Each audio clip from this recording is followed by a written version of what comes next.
Picasso, sige, pwede natin yan. Pwede natin yan, amin. Hintayin muna natin na mabakante ni... Matapos ngang talunin ni Casimero ang kababayan ni David Picasso na si Luis Neri via knockout sa ika-4 na round, ay masama ang loob ni Picasso kay Casimero.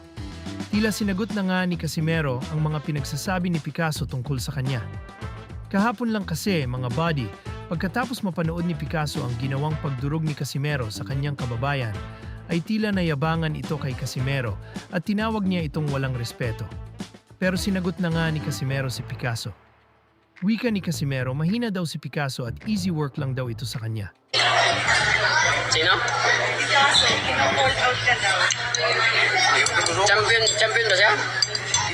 Picasso, sige, pwede natin yan. Pwede natin yan, amin.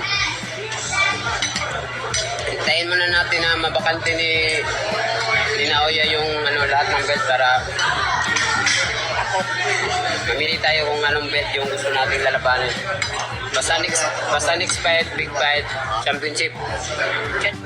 Guys, maghanap kayo kung sinong magaling. Picasso, hindi magaling yan. Easy pa rin yan. Yung magaling talaga para malaman natin kung sino talaga yung magaling sa division natin.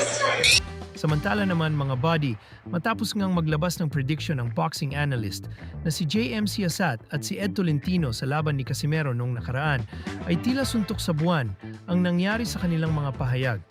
Ayon kay JM Siasat, matatalo lang daw si Casimero at maduduwal lang ito.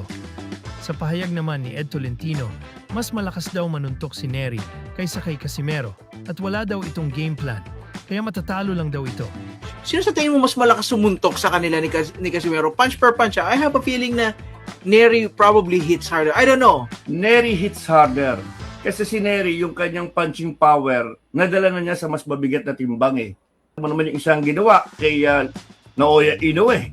Talagang muntik nang matulog. Yung mga huling Casimero, pag tinitingnan po ninyo, kasi parang wala nang fight plan.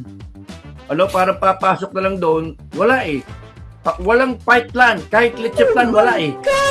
Talaga yung train. Hanap na lang, baka suntok ako, okay. 'Di ba? Kaya nung magwagi si Casimero sa laban, ay tila nagpapalusot pa si JM Siasat para hindi mapahiya. Kahit sino naman ay talagang magdadahilan na lang kapag napapahiya sa sarili nilang mga banat. Been very clear naman. Me and Attorney Ed, we've been very clear. Okay? This fight is not going the distance. And if General Casimero will have to get this done, he has to get it done in the early going. Di ba anong sabi ko? Duduwal to after 3 or 4 rounds. So ano ba nangyari? Di ba ho dumuduwal na going into round 4? Di ba? Update naman doon sa isang analyst na matanda ay hindi na ito naglabas pa ng pahayag. Marami namang fans ang nagsabi na naturingan silang mga analyst sa boxing, pero wala naman daw silang mga bitaw at nagiging bias lang sila habang minamaliit ang kakayahan ni Casimero. Ano ang masasabi ninyo dito, mga buddy?